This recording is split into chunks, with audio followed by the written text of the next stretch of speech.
Bienvenue à tous dans l'émission politique de France Info. On est ensemble jusqu'à 9h, comme tous les matins, avec Jean-Michel Apathy. Bonjour Jean-Michel. Bonjour Fabienne. Gilles Bornstein est là également avec Guy Birenbaum. Et notre invité ce matin est ministre de l'Action et des Comptes Publics. Bonjour Gérald Darmanin. Bonjour. Le Premier ministre Édouard Philippe a assuré mardi lors de son discours de politique générale que le déficit du budget 2017, c'est pas gagné, serait bien ramené à 3%, on l'écoute.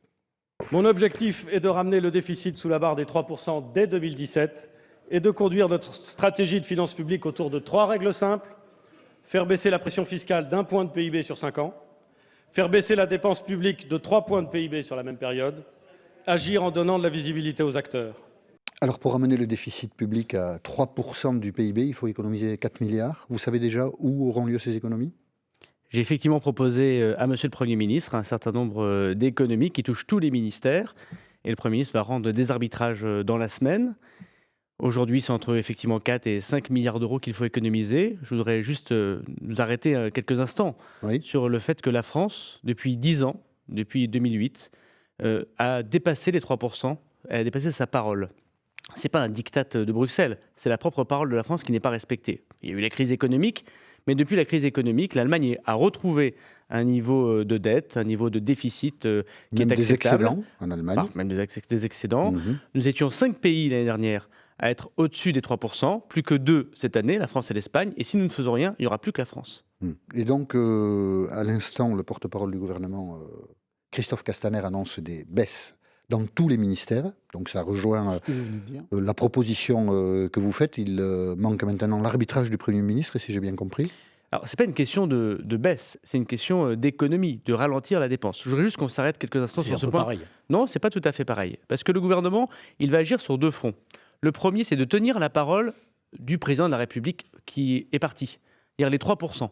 Le président de la République qui est parti, François Hollande, il a dit, il a proposé à Bruxelles 2,8% de déficit. La Cour des comptes a constaté 3,2% si jamais nous faisons déjà 4 milliards d'économies. Donc en fait, on est à 3,4% aujourd'hui. Et le président de la République actuelle a tenu des promesses, des engagements de financement de ses promesses électorales et de calendrier de ses mesures fiscales, notamment pour encourager l'entreprise. Donc on doit à la fois faire des économies en 2017, ce sont les 5 milliards, et préparer 2018 et plus tard. Donc nous devons à la fois faire il est vrai, du court terme, faire des économies aujourd'hui. Pour mon ministère, par exemple, c'est 120 millions d'euros d'économies que nous allons nous imposer jusqu'à la fin de cette année. 120 millions d'euros d'économies dans votre ministère au budget. Exactement. D'accord. Et en même temps, on doit, si j'ose dire, on doit organiser les réformes structurelles, parce qu'on ne peut pas gérer la France comme ça au milieu d'année, chaque année, en faisant des économies alors que les lois et les budgets ont été votés par le Parlement. Quand vous annoncez, vous et Christophe Castaner, des mesures sur tous les ministères, ça veut dire qu'on continue la politique du rabot. Il n'y a rien de structurel. C'est voilà, on enlève 1% un petit peu partout. C'est l'inverse de ce que vous dites. On n'enlève pas 1% un peu partout. Je voudrais juste vous attirer votre attention que lorsqu'on est au mois de juillet, il est bien difficile de faire du structurel qui arrive jusqu'en décembre. Parce que le structurel, par principe, c'est des réformes sur le logement, sur l'éducation, enfin toutes les réformes qu'a annoncé le Premier ministre et Emmanuel Macron pendant sa campagne. C'est des réformes qui prennent du temps à trouver des économies. Donc c'est pour ça qu'il faut les faire dès maintenant. C'est d'ailleurs pour ça que nous discutons dès cet été par ordonnance des lois travail. Mais il est vrai que pour tenir la promesse des 3%, qui est extrêmement importante, ce n'est pas une question de pourcentage fétichiste, il est aujourd'hui très important de descendre ce déficit parce que ça va diminuer la progression de notre dette qui va elle-même permettre de baisser les impôts. Juste vous arrêter sur un point. Chaque seconde, la France a 2400 euros de déficit en plus. À la fin de votre émission, vous allez avoir plus de 3 millions d'euros on va la raccourcir alors. Vous me l'enlevez de la bouche. de déficit. Je veux dire que chaque Français qui naît, c'est 35 000 euros de dette. On ne peut pas continuer comme ça. Vous le dites tout le temps. Je ne le dis pas tout le temps, ça fait 5 semaines que je suis ministre. On a du mal à et je voudrais juste te dire quelques mots. Depuis que je suis adhérent dans un parti politique, depuis que je m'intéresse à la chose publique, j'entends des responsables politiques qui disent « la génération d'après va payer l'endettement d'aujourd'hui ». Mais il se trouve que la génération d'après, c'est le ministre de l'Action et des Comptes Publics, puisque depuis 1974, la France vote des budgets en déséquilibre. Exact. Nous avons noté aussi dans le discours du Premier ministre mardi une forme de recul, parce que plusieurs baisses d'impôts étaient annoncées, et puis certaines paraissent moins certaines après le discours du Premier ministre. C'est notamment le fait de la taxe d'habitation. Le président de la République avait promis qu'elle baisserait pour 80% des Français. Et à écouter Édouard Philippe mardi, on s'est pris à douter. On écoute. En matière de finances locales, nous engagerons avec les collectivités territoriales des discussions indispensables C'est dans ce cadre que nous engagerons la concertation sur la réforme de la taxe d'habitation, qui doit contribuer d'ici la fin du quinquennat à rendre du pouvoir d'achat à l'immense majorité de nos concitoyens. Là, le Premier ministre est très clair. La baisse de la taxe d'habitation dépend de la négociation avec les collectivités locales. Donc on ne peut pas dire aujourd'hui que 80% des assujettis vont être exonérés de la taxe d'habitation. Je ne me permettrai pas d'interpréter les propos du Premier ministre. Je pense qu'au contraire, on les écoute, on ne les interprète pas. Il a été très clair. Nous allons accomplir la promesse du Président de la République. D'accord. Et je peux ici vous dire qu'il y aura 80% de la taxe d'habitation supprimée pour les Français. D'ici à la fin du quinquennat. Cependant, il y a d'abord une concertation sur les modalités de la suppression de cette taxe, qui est à la fois injuste pour les Français, mais qui permet des ressources pour les collectivités locales. Je le sais, j'ai été maire, et je sais que c'est une ressource qui est aujourd'hui inéquitable pour les collectivités, mais qui existe. Et le 17 juillet, le Premier ministre va présider la conférence des territoires pour parler de cette question, qui est dans un paquet global, si j'ose dire, sur les territoires, la réforme territoriale, la façon dont on vit les dotations, dont on vit ces recettes fiscales. Mais le Président de la République a dit dans sa campagne, ce sera sur 3 ans que l'on va supprimer la taxe d'habitation, ce sera sur 3 ans qu'on supprimera la taxe d'habitation, et à la fin du quinquennat, il n'y aura plus de taxe d'habitation pour 80%. 3 ans qui commencent quand ? Le principe, c'est que nous en discutions avec les collectivités territoriales, mais le principe du Président de la République, c'est que ça commence le plus vite possible pour redonner du pouvoir d'achat aux Français. Aujourd'hui, nous allons faire une conférence territoriale le 17 juillet. Il y aura une loi de finances. Et dans la loi de finances qu'on va présenter en septembre au Parlement, il y aura la question de la suppression de la taxe d'habitation. La taxe d'habitation commencera à baisser dès la loi de finances 2018. La loi de finances 2018 permettra de voir les mécanismes qui permettront la baisse de cette taxe d'habitation. Donc ça peut être décidé dans la loi de finances, mais pour plus tard. Si vous m'invitez au mois de septembre, je serai heureux de répondre exactement à la question que vous me posez. Parce que du coup, quand on voit que M. Castaner dit que les baisses d'impôts décidées avant la fin de l'année pour une entrée en vigueur dès 2018 ou 2019, donc c'est tout neuf, ça ne concerne pas la taxe d'habitation, on est d'accord? Parce que si on parle de 3 ans, ce n'est pas 2019, c'est 2020. Moi, j'entends vos questions. Je voudrais juste qu'on s'arrête une minute sur la nouveauté de ce gouvernement. Nous avons constaté 8 milliards de différence entre ce qui est prévu au budget et la Cour des comptes. Chaque gouvernement vous dit c'est terrible, c'est le coût de l'héritage. Et du coup, 1, on ne fera pas toutes les promesses. 2, on augmente les impôts dès l'été. C'est ce que font la plupart des gouvernements. C'est ce qui s'est passé notamment en 2012 pour combler ce déficit. Le président de la République et le Premier ministre vous disent pas du tout. Nous, on constate ce trou et c'est par des économies, par aucune augmentation d'impôts que nous comblerons ce déficit. Alors, qu'il y ait par ailleurs ici ou là des questions sur le calendrier, c'est tout à fait normal, mais je veux dire que la mère des batailles, c'est la maîtrise de notre dépense publique. On ne peut plus continuer à dépenser autant qu'avant, ce n'est plus possible. Et cette discussion se poursuit dans une minute, il est 8h40 toujours sur France Info. Victor Matet pour l'essentiel. En Belgique, la police recherche encore plusieurs suspects après un coup de filet antiterroriste hier à Bruxelles et dans le nord de la France. Les autorités craignent que ces individus ne commettent un attentat. L'état d'urgence en France, sans doute prolongé une 6e et dernière fois jusqu'en novembre. Après les sénateurs, les députés votent tout à l'heure. L'état d'urgence est en vigueur depuis les attentats du 13 novembre 2015. Il sera remplacé à l'automne par une loi. Le premier texte de Nicolas Hulot, le ministre de la Transition écologique et solidaire, présente en fin de matinée son plan climat, avec notamment l'objectif d'une neutralité carbone d'ici à 2050. Un mort et 18 disparus, 400 000 personnes évacuées, des routes et des maisons détruites. Des pluies diluviennes records s'abattent sur l'île de Kyushu, c'est dans le sud-ouest du Japon. Il pleut 2 fois plus que d'habitude pour un mois de juillet. Le tennis sur le gazon de Wimbledon, surprise côté français avec l'élimination hier de Lucas Pouille. Dès le 2e tour à suivre aujourd'hui chez les tricolores Monfils et Simon, chez les favoris Federer et Djokovic. France Info. Gérald Darmanin est avec nous jusqu'à 9h sur France Info. Ce matin, question Gilles Bornstein. Le Premier ministre a aussi annoncé des dépenses nouvelles et particulièrement celles concernant le nouveau service militaire. On écoute Édouard Philippe. C'est aussi pour préparer nos enfants à ce monde qui vient, à cette France que nous voulons grande et belle, juste et forte, que le gouvernement mettra en place un nouveau service national, conformément aux engagements du Président de la République. La réflexion sur les formes qu'il prendra sera conduite avant la fin de l'année 2017. Alors, il avait parlé pendant la campagne d'une durée d'1 mois, le Président de la République. Est-ce que vous confirmez et combien ça va vous compter, à vous, ministre du Budget, enfin combien ça va coûter aux finances publiques? J'entends votre question. Le Premier ministre vient de dire qu'il y a la concertation pour connaître les modalités. Est-ce que c'est un service qui est simplement géré par le ministère des Armées? Est-ce que c'est quelque chose qui est plus interministériel? Ça coûte. Ça touche. Non, mais Ça j'entends bien. coûte. Il y a une concertation. Même si c'est que Non, mais les ce qui armées, veut ça dire coûte. que Attendez, la attendez. durée d'un Bien mois, sûr, mais évidemment qu'il y a des dépenses. La durée d'un mois qui avait été dite par le président de la République n'est plus certaine. Vous aurez constaté que je ne suis pas le Premier ministre et que je n'ai pas en charge ce dossier. Je veux dire qu'aujourd'hui, le Premier ministre, il a annoncé des concertations pour mettre en place, dont D'accord. le ministre du Budget va participer, pour mettre en place le service national, qui est une nécessité pour notre pays. Sur ce point très précis, puisque vous ne me posez pas la question, je me permets d'y répondre, puisqu'il y a des interrogations, il y a des engagements qui ont été pris aussi sur certaines politiques publiques. Le fait que tous les ministères doivent faire des économies et faire des réformes internes, tous les ministères doivent le faire, parce que c'est l'action publique. Il n'y a pas aujourd'hui de lieu sacré pour éviter de faire des réformes. Il y a en revanche des ministères qui vont connaître, c'est la promesse du président de la République, des augmentations de moyens. C'est effectivement le cas du ministère de la Défense, parce que nos militaires, depuis longtemps, connaissent effectivement ce manque de moyens. Voilà. Ça ne veut pas dire, quand il y a une augmentation de moyens, qu'il n'y a pas des réformes à faire à l'intérieur de ce ministère. Mais ce sera la promesse tenue du président de la République. On a manqué de réflexe, effectivement, tout à l'heure. Dans la liste que vous avez donnée au Premier ministre, le ministère de l'Intérieur, le ministère de la Finance figurent sur... Le ministère de l'Intérieur et le ministère de la Défense figurent sur cette liste. Mais il y a dans tous les ministères des économies de fonctionnement à faire. Ça ne veut pas dire, monsieur Apathy, qu'il y a des baisses de budget. Ça veut dire qu'il y a des économies à faire. Oui, et il y a notamment... La subtilité m'échappe, mais c'est pas grave. Ben non, c'est pas du tout une subtilité. La réforme intérieure. Vous savez, le monde se modernise.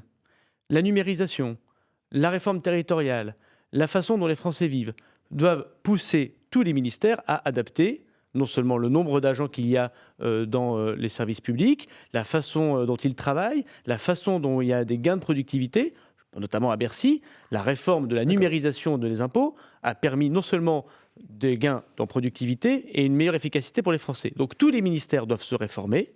Cette année est une année difficile pour les finances publiques. 2018 est aussi une année extrêmement difficile parce que non seulement il y a des mauvaises nouvelles, la Cour des comptes dit insincérité, biais de construction. Jamais elle n'a dit des choses comme ça cette année. Mais en plus, l'année prochaine, nous allons commencer l'année, dit la Cour des comptes, avec plus de 9 milliards de recettes en moins, puisque les promesses du gouvernement précédent sont impactées budgétairement l'année prochaine. D'accord. Donc on a 2 années difficiles. La parole de la France et sa souveraineté, c'est de ne pas être l'enfant malade de l'Europe budgétairement. Donc peut-être que les militaires auront davantage de moyens, mais en attendant, ils devront commencer par faire des économies. Pourquoi on vous a posé la question du service militaire ? Parce que vous dites, là vous le répétez depuis le début de cette émission, Gérald Darmanin, mais le Premier ministre l'a dit, ce qui est important, c'est de maîtriser la dépense publique, et puis il y a de nouvelles dépenses. Et le service militaire d'un mois, tel que l'a annoncé le Président de la République, est évalué à peu près 2 milliards, ce qui est énorme. Vous faites 4 milliards d'économies sur l'année et rien qu'avec une mesure, ça coûterait 2 milliards. Donc, moi, je voudrais surtout vous dire que ce qui coûte 2 milliards, c'est augmentation d'1 point de taux d'intérêt. Non, mais ça... Non, mais attendez, moi, je vous parle du service militaire. Non, mais je vais vous répondre. Je vais vous répondre. Le service militaire coûte cher. Aujourd'hui, voire très cher. Ce qui coûte le plus cher, c'est la non-maîtrise par la France de ces taux d'intérêt. Chacun peut le comprendre. Un ménage... Vous l'avez déjà dit. Non, je ne l'ai pas dit. Un ménage qui s'endette, il paye à la fin, s'il est trop endetté, beaucoup plus de taux d'intérêt que lorsqu'il est endetté raisonnablement. Et plus il s'endette, plus il est difficile de négocier des bons taux d'intérêt. Est-ce qu'on a les moyens de faire un service militaire à 2 milliards ? C'est ça la question posée au ministre du Budget, nommé maintenant ministre des Comptes publics. Évidemment qu'on a les moyens de le faire si on fait des réformes structurelles à partir de maintenant pour les années qui viennent. Le Premier ministre n'a pas dit que le service militaire rentrait en vigueur au 1er septembre de cette année. Il a dit que nous allons faire une concertation pour pouvoir le financer à partir du moment où on fait des réformes structurelles. Quand on fait un certain nombre de réformes structurelles, regardez ce qu'il a dit sur la réforme de l'éducation nationale. Notre niveau de lycée coûte trop cher, le bac coûte très cher. En revanche, il y a des moyens à mettre en école primaire. Nous dépensons 2 fois plus en politique du logement avec des résultats moins performants souvent que les autres pays européens. Est-ce que vos services qui évaluent tout et qui ont une compétence extraordinaire ont évalué le coût du service militaire ? Alors, je pense que vous pouvez me poser la question en javanais, en chinois médiéval ou en ch'timi, je vous donne pas le chiffre, je vous demande s'ils l'ont évalué. Je vous dis que... Je vous demande pas le chiffre. Est-ce que vous avez une note qui vous donne un chiffre ? Je vous dis qu'aujourd'hui, ce qu'a surtout fait les services de Bercy avec un travail effectivement très important et très réduit, c'est à la fois boucler un budget 2017. Quand vous arrivez en responsabilité et que vous avez 8 milliards de trous, c'est pas extrêmement agréable. Et quand, par ailleurs, on vous demande, et c'est bien normal de ne pas augmenter les impôts, et c'est tout à fait logique, vous devez faire preuve d'imagination, un peu de fermeté et de courage. C'est ce qu'on essaye de faire avec le Premier ministre aujourd'hui. Alors en chinois, non pas médiéval, mais de la Renaissance, peut-être que vous pourrez nous dire, la ministre de la Santé a dit sur RTL ce matin que l'augmentation du prix du paquet de cigarettes à 10 € serait effective dans 3 ans. Est-ce que vous confirmez ? Il y a une augmentation qui est prévue par le gouvernement, le Premier ministre l'a dit, pour une lutte contre le tabagisme très fort. Et c'est tout à fait... Dans 3 ans, le paquet coûtera 10 €. Et c'est tout à fait €. normal. Ce n'est pas tout à fait ce qu'a dit Mme la ministre de la Santé, je l'ai écouté en venant vous voir. Qu'est-ce qu'elle a dit ? Elle a dit qu'elle aimerait qu'effectivement cela se elle fasse. aimerait. Et vous, est-ce que vous aimeriez ? Et moi, je suis dans un gouvernement, et ce gouvernement, il a expliqué qu'il y a une augmentation du prix du tabac, et ce qui est normal, parce que le tabagisme est un fléau. En même temps, il faut le dire, elle le sait très bien, Madame Buzyn, je la rejoins dans quelques instants pour aller à la Commission des comptes de la Sécurité sociale. Les buralistes doivent être accompagnés. Il y a un travail d'harmonisation fiscale européen. Les douanes font un travail très fort contre la contrebande. Donc cette augmentation du prix du tabac, elle est légitime. On va la faire la plus rapidement possible, en concertation aussi avec les professionnels, donc elle a fait part d'un les buralistes. souhait et non pas d'une décision. Non, mais moi, c'est pas acté. Et évidemment que nous allons accompagner cette augmentation de tabac et le plus rapidement possible en lien avec les professionnels, et c'est tout à fait normal. La fiscalité. En tout cas, c'est un courage très fort que de le faire, parce que c'est pas une position facile que de porter cette augmentation du prix du tabac. Et moi, je suis totalement solidaire de cette décision. Elle est nécessaire pour la santé publique. Elle doit aussi s'accompagner, notamment dans les zones frontalières, d'une explication plus particulière, ce que nous allons faire évidemment. La ministre des Transports a évoqué, elle, une possible taxe pour les poids lourds qui circuleraient sur le réseau secondaire français. Vous confirmez ça aussi, que c'est à l'étude ? Alors d'abord, je voudrais dire que la ministre des Transports, elle a affaire aussi à une situation dramatique, puisque entre tous les engagements qui ont été pris précédemment et l'argent qu'il y a pour les financer, il y a non pas une rivière, mais un canyon. Voilà. Donc une taxe sur les poids lourds ? Ce qu'a annoncé...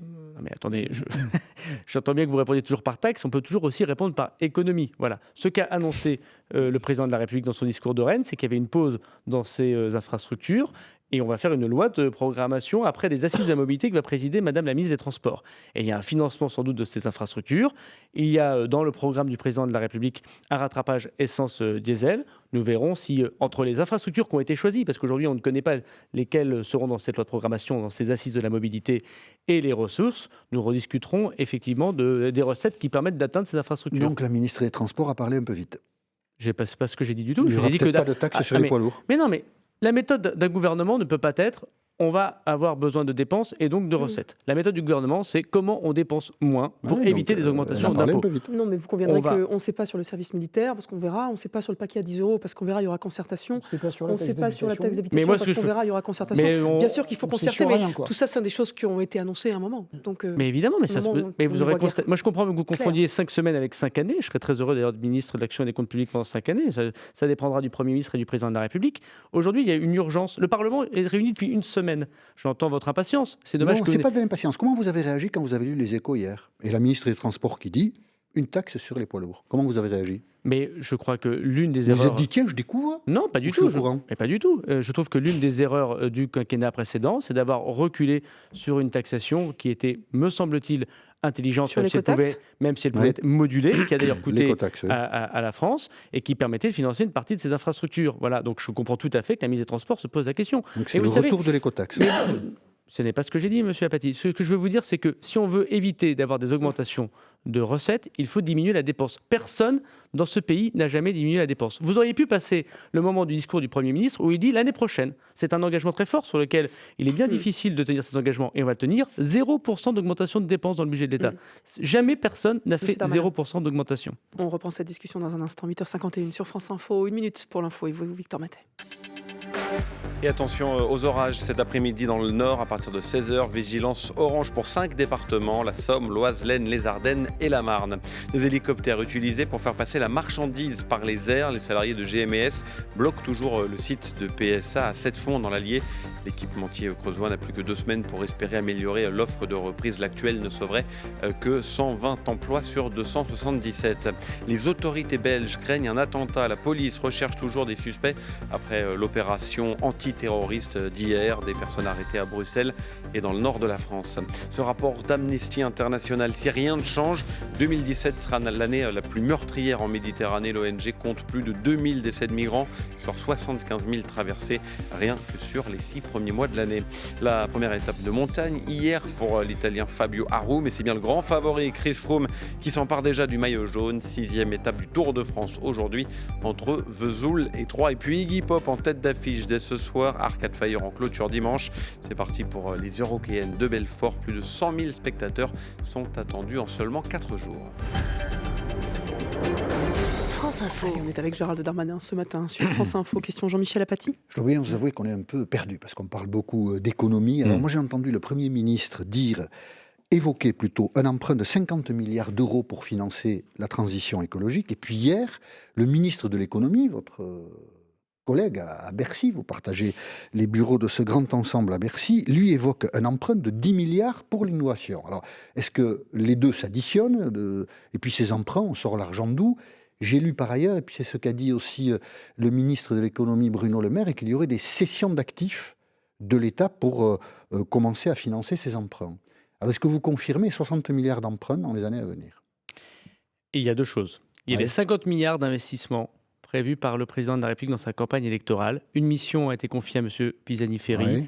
Ces investissements vont pouvoir programmer les infrastructures, les investissements, les réformes, l'innovation, la numérisation de l'État et une partie de ces innovations pour les collectivités locales. Donc les 10 milliards de Bruno Le Maire sont là-dedans. Ce n'est pas comme ça qu'on raisonne, si vous me le permettez.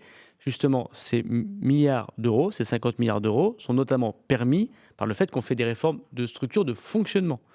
Je voudrais juste vous rappeler que plus vous faites des dépenses de fonctionnement, moins vous pouvez investir. Et effectivement, quand vous investissez, du coup, vous investissez que par l'emprunt. La même réduction d'impôts ne peut pas à la fois servir à réduire le déficit et servir à l'investissement. Alors, quand on économise 10 euros, on s'en sert qu'une fois. Je vais m'arrêter quelques instants. Il y a à la fois des économies d'impôts, des baisses de recettes de la part de l'État, et il y a aussi, nous l'espérons, une situation économique qui s'améliore. Parce qu'on ne baisse pas les impôts pour le plaisir de baisser les impôts.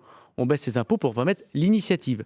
Par exemple, lorsque l'on dit on va mettre fin à une partie de la taxe Tobin française dans le cadre du Brexit pour faire revenir en France, à Paris, un certain nombre de personnes qui travaillent dans la finance. Nous espérons évidemment, il y a une perte de recettes, la suppression d'une taxe ou la diminution d'une taxe, et en même temps, plus de gens qui la payent. Le principe qui consiste à dire que les gens doivent être tous surtaxés parce qu'on récupère plus de recettes est un mauvais principe. Il faut que beaucoup de gens puissent payer peu d'impôts, ce qui permet d'avoir plus de recettes en dynamique. Pardon, mais je repose la question. Il n'y a pas d'emprunt. Parce que moi, je n'ai pas compris. J'ai compris 50 milliards et 10 milliards. Il n'y a pas d'emprunt. Vous nous dites ce matin, il n'y a pas d'emprunt. Donc, je voudrais juste terminer parce que j'étais interrogé sur les recettes. Il y a 50 milliards, ça c'est le plan du président de la République. Et il y a les 10 milliards qu'annonce effectivement Monsieur le ministre de l'Économie et des Finances, dont il a d'ailleurs précisé ces dernières heures qu'il y avait une vente des participations de l'État. Il appartient au ministre de l'Économie et des Finances de dire quelles sont les ventes de ces participations d'État. Je pense qu'il vous les dira avec plaisir. Et effectivement, l'idée, c'est de pouvoir être en équilibre entre les ventes, les recettes et les infrastructures. Moi, je vous le dis très franchement, on ne peut pas continuer éternellement, non seulement à creuser la dette, mais à le faire sans augmentation du budget de la recherche depuis 10 ans, sans augmentation de l'entretien courant des infrastructures, sans augmentation du niveau moyen de l'éducation nationale. Nous avons fait de la mauvaise dépense publique et donc de la mauvaise dette. Et nous avons fait, vous incluez là-dedans le quinquennat Sarkozy par exemple. Écoutez, depuis 1900... Non mais je veux dire, moi vous en étiez l'un des soutiens à la place qui était la vôtre à l'époque. Vous aurez constaté que j'étais pas membre du gouvernement, ou alors j'étais extrêmement précoce, monsieur Apathy. À la place qui était la vôtre, mais vous étiez dans un ministère. Vous étiez peut-être déjà... Vous étiez dans un ministère. Vous étiez peut-être déjà journaliste. Je l'étais, je confirme. Mais vous étiez dans un ministère, je ne me trompe pas. Je voulais juste vous dire vraiment ce point très important, parce qu'on a l'impression que ce qu'annonce ce gouvernement, c'est assez facile. Depuis 1974, les budgets sont en déséquilibre. Et depuis au moins 30 ans, nous travaillons à répondre au déficit, à la dette, par des augmentations d'impôts. Nous allons faire exactement l'inverse.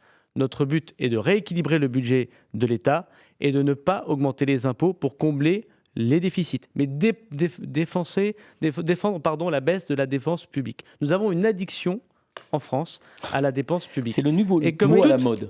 Et comme toute addiction, elle est agréable au début et elle pose de vrais problèmes ensuite. Il faut se battre contre cette addiction. Les addictions, il y a des traitements, vous savez. Eh bien, oui, il y a une période de sevrage. Vous savez, il y a notamment un thermomètre. Et ce thermomètre, c'est celui de la Cour des comptes. Et on ne discute pas le thermomètre. La Cour des comptes... Je vais rien dire sur le thermomètre, mais bon, je m'arrête. Voilà, j'ai une dernière question en quelques instants. Le Parisien, ce matin, prétend que vous avez un conseiller spécial assez prestigieux qui s'appelle Nicolas Sarkozy, qui vous donne des conseils. C'est vrai ? C'est tout à fait faux. Moi, j'ai beaucoup d'affection. Je ne sais pas si je peux avoir de l'amitié, mais beaucoup d'affection pour le président Nicolas Sarkozy. Je lui conserve toute mon affection. Et s'il nous arrive de nous appeler, c'est pour parler de football. J'ai lu aussi. C'est pour parler de football. Mais vous vous appelez donc de temps en temps, sérieusement, M. Darmanin ? J'ai croisé le président Nicolas Sarkozy hier à l'enterrement de Madame Veil. Et je peux. Et vous avez parlé de football ? Non, je n'ai pas parlé de football à l'enterrement de Madame Veil, mais je peux vous assurer que j'ai gardé avec lui des relations. Des relations, me semble-t-il, cordiales et beaucoup d'affection pour lui.